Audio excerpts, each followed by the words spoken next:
got the keys, get access to the dog, get it power. She left with body. My fault, multi fuck book you up, got on you, let me busy. Move body up to drag without no easy. How will she pass it over the daisy? Oh, she 30 seconds, so not easy. I'm not going somewhere with you. But I'm not going to talk about what the money said. I'm calling you, no brother, show you. Timba no yeah, my mother will go.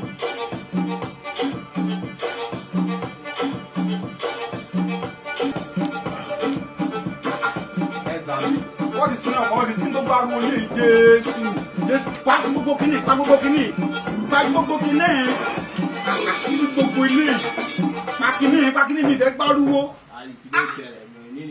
Èyí tí wo ló ń gbọ́ ọmọ wòlíì ẹ́? Wọ́n mọ̀ ẹ́ sọ ní sọmọlẹ́ aládùúgbò báyìí. Kí ni gbogbo ilé báyìí? Kí ló ń ṣe? Ó yá padà. Daddy, get out.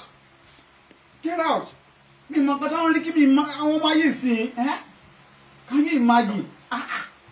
Nínú ilé ọmọ wòlíì torí Olódùmarè. Kíyè. Kí ló wà? Nínú náà ló dùn yìí o. Ó dùn o. Ó dùn náà nọ. Kí ló wà? Ta ló wà?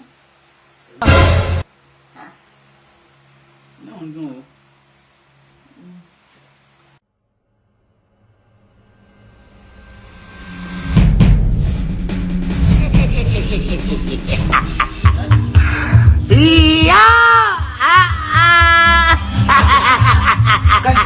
Daddy, kí ló ṣẹlẹ̀? Kẹ́sẹ̀ sókè.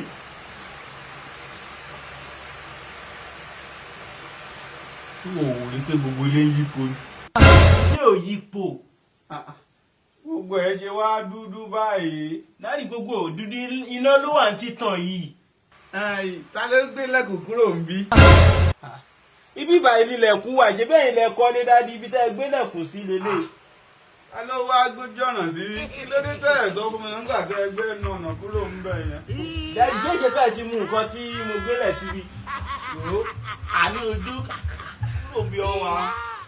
Tó ọ̀rọ̀ àwọn màláàkà tó wá sọ kàláńkìnì tó ń kọjá kàláńkìnì ni.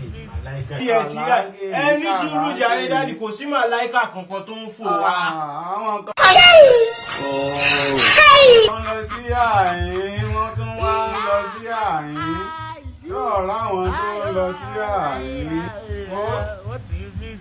Ṣé o lè gbé ilé irú mi? Daddy.